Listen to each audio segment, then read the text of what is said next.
entering an era where the marriage of biology and technology isn't just transforming medicine, it's transforming lives.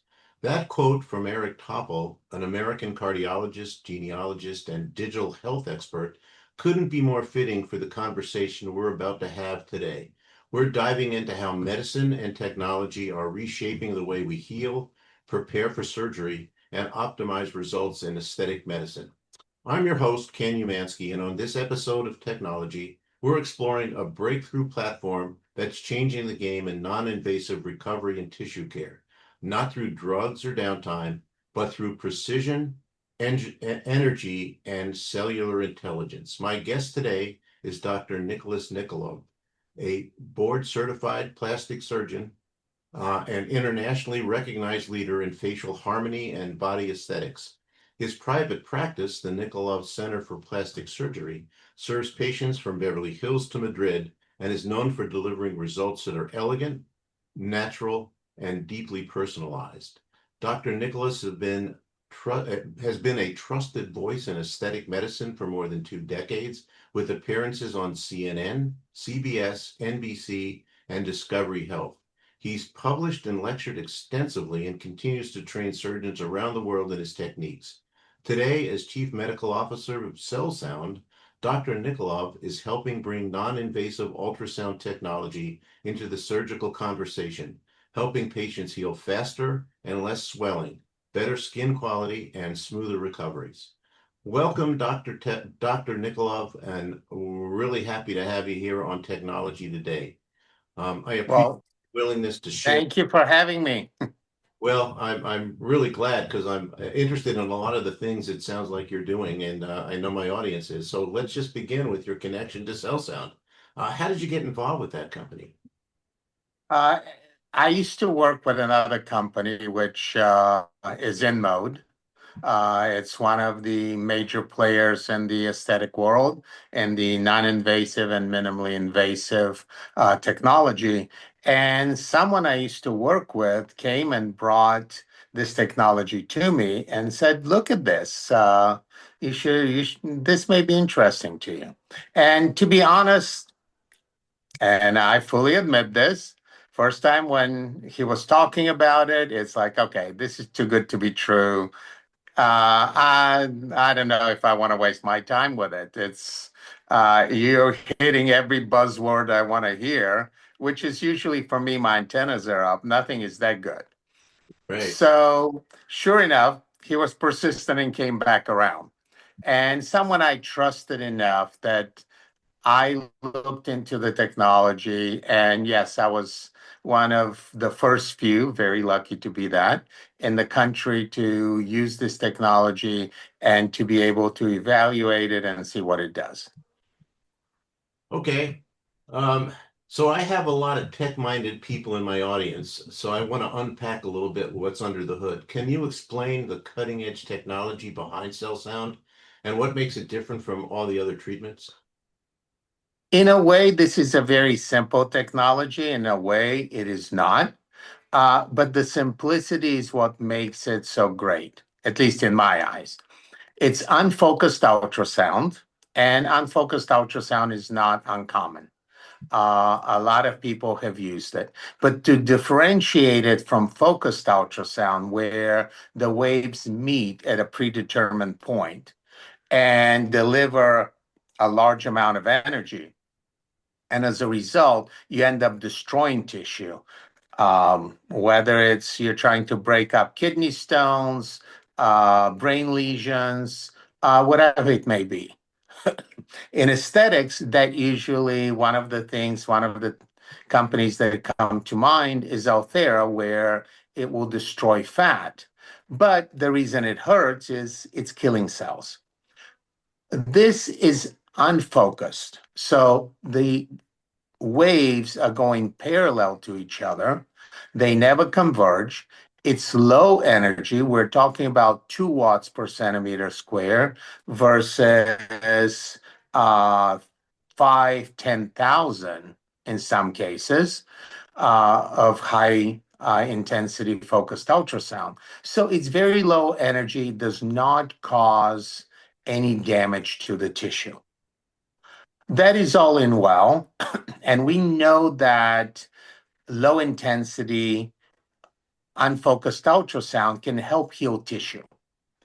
One of the challenges has been throughout the years the fact that whenever you deliver this for more than 2, 3 minutes, you end up having this impedance that forms by the tissue, or if you think of it as resistance, that the waves no longer penetrate and they're no longer efficient.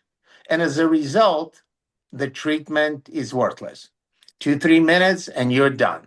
And if you think of going to your physical therapist, they may do some ultrasound. It's usually unfocused, but this ultrasound, they never do a treatment more than 5 minutes. And there is a reason. And 5 minutes is probably too long because after a while, it's not working. So, what we've been able to do is create an electrical field that's synchronized with the ultrasound delivery. And when that electrical field is delivered in the area, we break down that impedance and we're able to deliver the effective treatment as long as we need to. And for those that all of a sudden they're thinking, oh my God, I can just go get a TENS unit, put it around, and that's going to work. Well, it won't. It's a little more sophisticated than that. Yeah. But it's the nature of it is really that's what makes it that much better. And that's the real breakthrough. So I've had a lot of ultrasound for diagnostic reasons. How is that different than what Cellsound is using? Very similar, but the intensity is slightly higher, maybe 10, 50 times, but diagnostic is extremely low. But 2 watts per centimeter square is not something that causes any tissue damage whatsoever.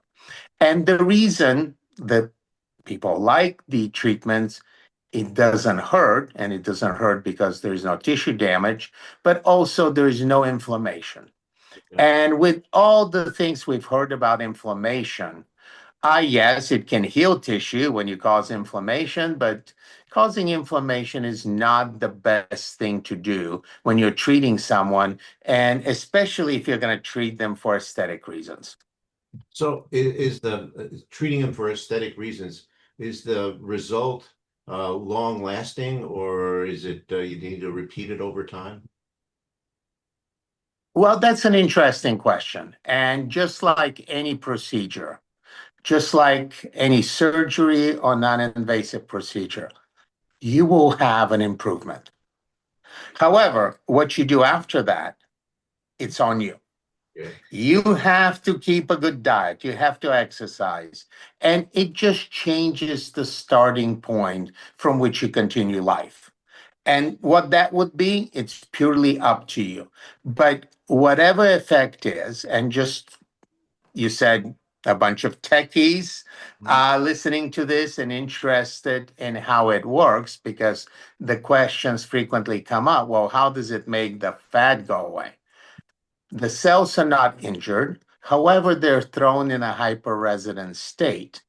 As a result, they release the lipids, and the lipids go into the bloodstream. So the cells get smaller, but they're not damaged. Now, the next step of this, and again, anyone savvy would say, okay, great, but now I have all these lipids in my bloodstream. Where are they going? I'm not eliminating all of them. They're just going to go someplace else. And we have studies to show that treating with the ultrasound, the treatment we're providing, increases the metabolic rate, and also the lipids are preferentially used as a source, fuel source.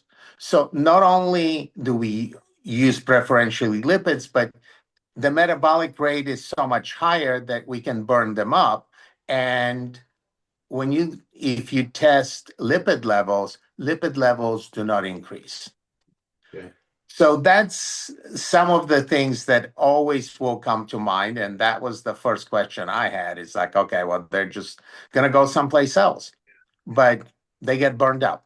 Oh, good. Okay. So let me ask the next question. Cellsound, it sounded like, was originally designed to help diabetic patients. Tell us the background story, how it evolved and into the treatment it is today. You've done your homework. It's actually a very funny story. The inventor of the technology, Elon, his wife was complaining about her father having these wounds on his legs that were not healing. And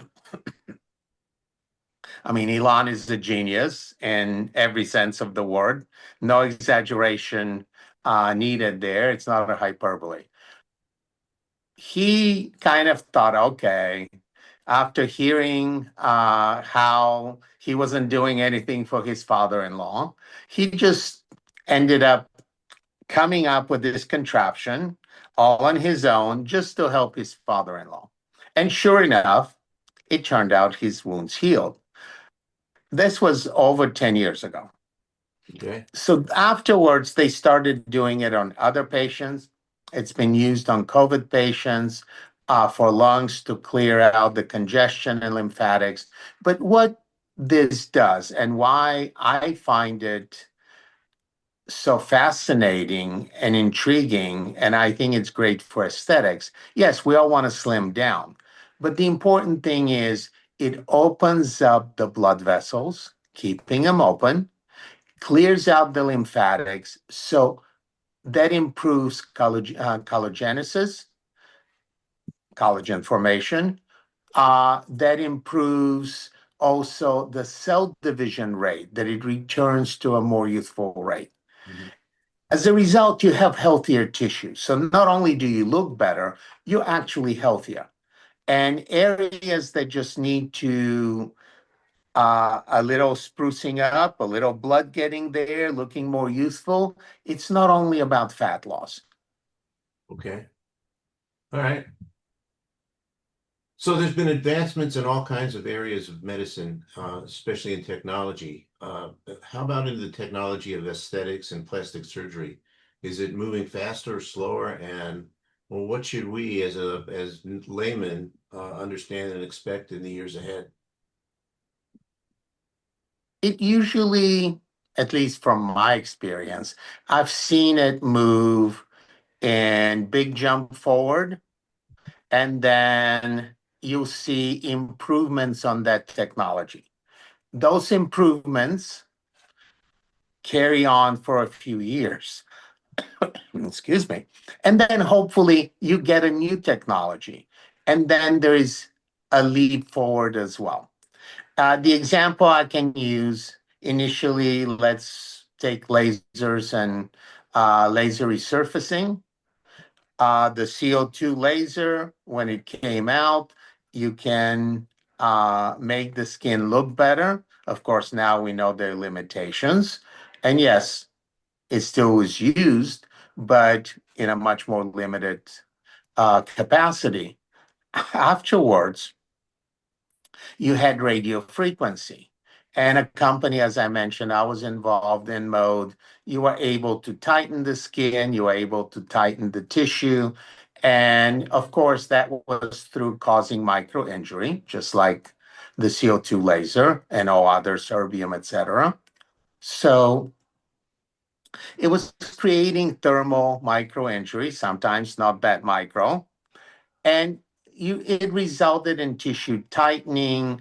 You looked better.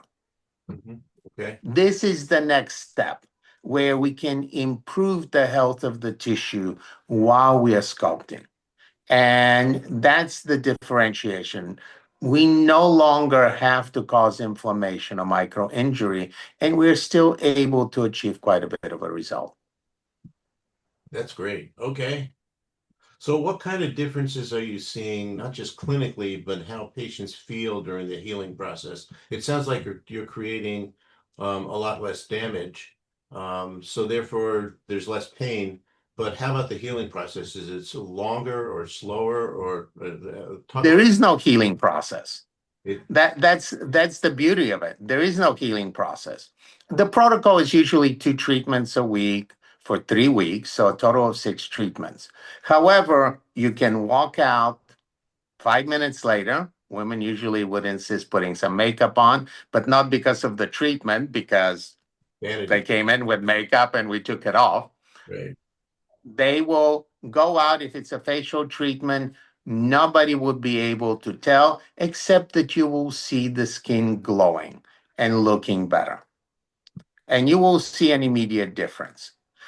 If you're doing it for the abdomen or the flanks and trying to reduce size, then you will see, and we have a photographic system that measures the difference, and you can see a difference in 2-3 centimeters. I mean, we've seen as much as 5, but again, I don't want people to think that's the norm of change in diameter by standardized photography with specific measurements that are consistent. And I mean, they can see it in the photo, but you can measure it as well.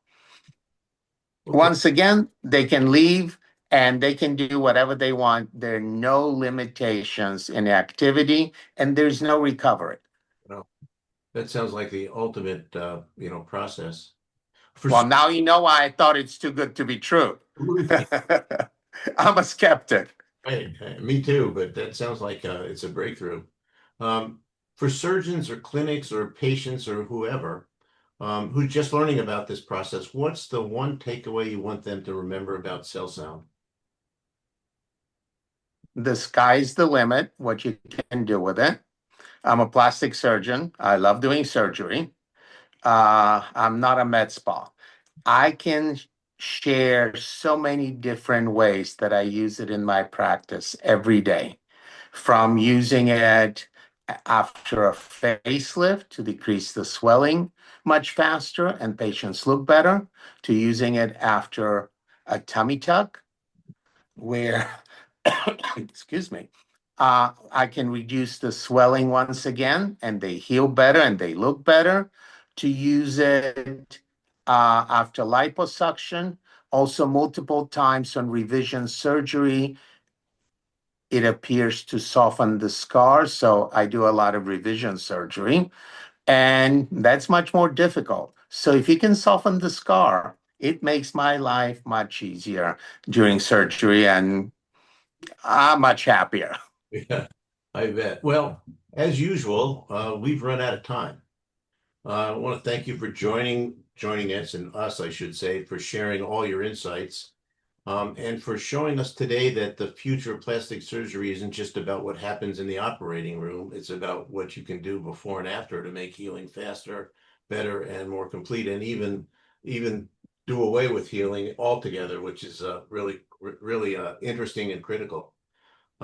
Cell sound is proof that when you combine medicine and technology with care and attention, we don't just get better results, we get more human outcomes, and that's something we should all be trying and paying attention to. Thank you very much, and thanks for your time. And I know you're on vacation and cutting into your vacation. We really appreciate it. Well, I hope everybody excuses the very casual look, but I'm at the beach, so I hope everyone understands. Yeah, well, nobody's wearing tuxedos at the beach, so don't worry about that. Just like Cellsound is helping surgeons redefine recovery, Performix builds AI agents that help businesses redefine how they operate by streamlining processes, uncovering insights, and helping teams scale with speed and precision. Performix mission is AI for every business, which means creating solutions that are accessible, affordable, and deeply practical, from both marketing and all the way to CX to operations and finance. If you're curious how an AI agent could improve your team's performance or precision, visit performixbiz.com. Thanks again, everyone, for joining us on technology, and especially Doctor. Until next time, stay smart, stay curious, and keep innovating.